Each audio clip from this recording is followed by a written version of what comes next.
Breaking news చూస్తున్నాం. పోలవరం నిర్మాణ పనులు తుది దశకు చేరాయి.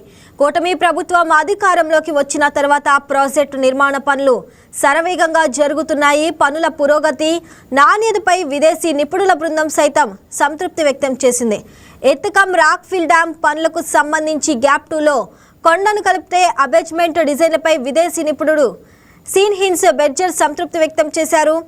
పోలవరం ప్రధాన డ్యామ్ పనులకు ఆప్రి రూపొందించిన డిజైన్లపై ఇన్స్ బెడ్జర్ దాదాపు 2.5 గంటల పాటు పోలవరం నిర్మాణ సంస్థ ప్రతినిధులు, ఈఎన్సీ నరసింహమూర్తి, ఇతర ఇంజనీరింగ్ అధికారులతో సమీక్ష జరిపారు.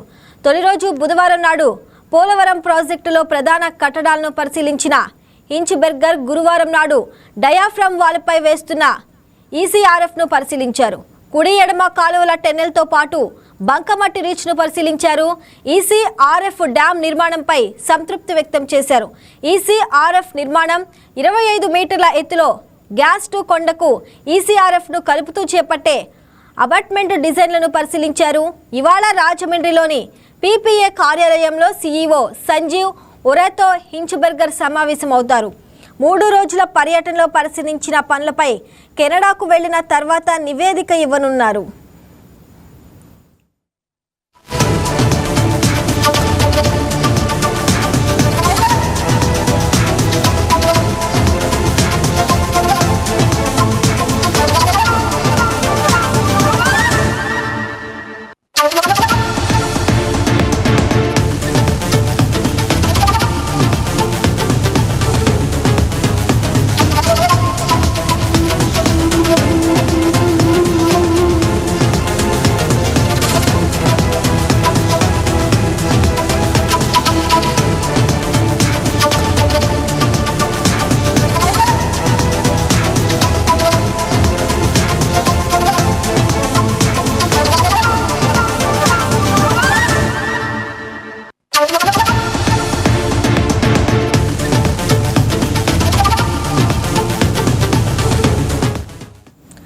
రైట్, ఇక దీనికి సంబంధించి మరింత సమాచారం మా కరెస్పాండెంట్ మురళి అందిస్తారు. మురళి, చెప్పండి. పోలవరం నిర్మాణ పనులు అయితే తుది దశకు చేరుకున్నాయి. పోలవరం ప్రాజెక్ట్ పనుల పురోగతిపై అయితే విదేశీ నిపుణుల బృందం ఎలాంటి అభిప్రాయం వ్యక్తం చేసింది?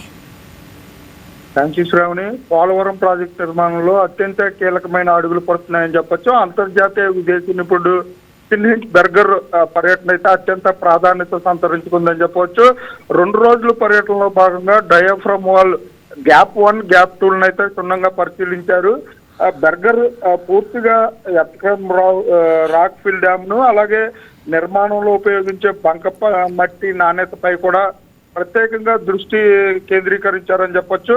సుమారు 1.5 గంటల పాటు క్షేత్రస్థాయిలో పరిశీలించారు. మొత్తం మట్టి నిల్వ ఉన్న ప్రాంతంలో బెర్గర్ స్వయంగా పర్యటించి ఆ బంక మట్టి ఎక్కడి నుంచి సేకరిస్తున్నారు, డ్యామ్ నిర్మాణంలో వాడటానికి ముందు ఏ విధమైన పరీక్షలు చేశారు అనే దానిపై అయితే అధికారులను అడిగి ఆరా తీశారని చెప్పొచ్చు. అధికారులు దీనిపై అంటే రాష్ట్ర జలవనరుల శాఖ అధికారులు, కేంద్ర ప్రభుత్వానికి చెందిన మట్టి పదార్థాల పరిశోధన సంస్థ ధృవీకరించిన తర్వాతే అన్ని రకాల అంతర్గత పరీక్షలు పూర్తి చేశాక ఈ మట్టిని వినియోగిస్తున్నట్లు విదేశీ నిపుణులకు బెర్గర్కి అయితే స్పష్టం చేసిన పరిస్థితి అయితే ఉంది. మొత్తం కేంద్ర జలవనరుల సంఘం సిడబ్ల్యూసి చీఫ్ ఇంజనీరు అధ్యక్షన అత్యున్నత స్థాయి సమావేశం కూడా జరిగింది. ఈ సమావేశంలో పోలవరం ప్రాజెక్ట్ అథారిటీ సిఇఓ, జలవనరుల శాఖ సలహాదారు అందరూ కూడా మెయిల్ ప్రతినిధులు కూడా పాల్గొన్నారు. ముఖ్యంగా ఈసీఆర్ఎఫ్ డ్యామ్ లో బంకమట్టి వినియోగం ఎలా ఉండబోతుంది, అలాగే జిఎన్జి హిల్ పటిష్టత కోసం నిర్మిస్తున్న రక్షణ గోడ ప్రణాళికకు సంబంధించి ఏ విధమైన ప్రణాళిక ఉండబోతుంది, అలాగే గోదావరి నిల్వ నీటిని తోడేందుకు సిద్ధం చేస్తున్న యాక్షన్ ప్లాన్ ఏంటి, వీటిలన్నింటినీ కూడా పవర్ పాయింట్ ప్రజెంటేషన్ ఆధారంగా బెర్గర్ బృందానికైతే కేంద్ర జల సంఘం అధికారులు సాంకేతిక సందేహాలను రాష్ట్ర అధికారులు, మెయిన్ ప్రతినిధులు కూడా నివృత్తి చేసిన పరిస్థితి అయితే ఉంది. ముఖ్యంగా పోలవరం ప్రాజెక్టును 2027 నాటికి పూర్తి చేసి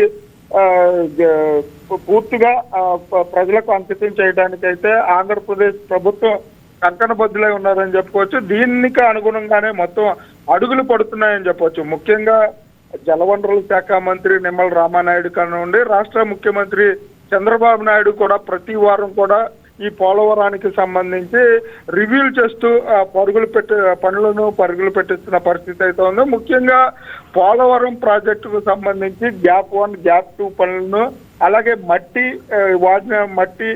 మట్టి నాణ్యతపై కూడా కేంద్ర ప్రతినిధుల బృందం అంటే విదేశీ ప్రతినిధుల బృందం కూడా ఈ 2 రోజుల పాటు అయితే పూర్తిగా దీనిపై అయితే అధ్యయనం చేసి ఈ మట్టికి సంబంధించి పటిష్టత పైన కూడా పూర్తిగా ఆరా తీసిన పరిస్థితి అయితే ఉంది శ్రావణి. మురళి, మరి విదేశీ నిపుణుడు ఇచ్చే తుది నివేదిక ప్రాజెక్ట్ తదుపరి పనులపై ఎలాంటి ప్రభావం చూపించనుంది? ముఖ్యంగా అంటే రాక్ మొత్తం కూడా గోదావరి వరద నీటి ప్రవాహం ఉధృతంగా ఉన్నప్పుడు రాళ్లు పరిచి ప్రాంతం ఒత్తిడిని తట్టుకోగలదా లేదా అనే కోణంలో కూడా శాస్త్రీయ పరీక్షలు పూర్తి చేశారని చెప్పొచ్చు. అంటే ఇసుక మట్టి వాడిన ప్రాంతాల్లో ఇదే తరహా నిఘా పరీక్షలు కూడా జరిగాయని చెప్పొచ్చు.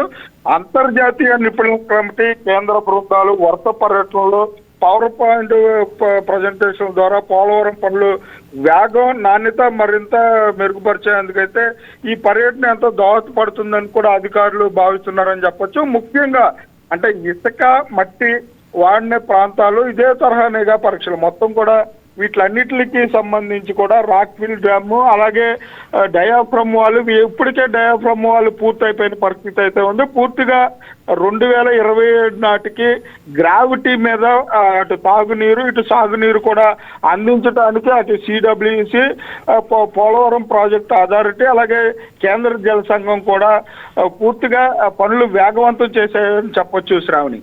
Right Murali, thanks for the updates.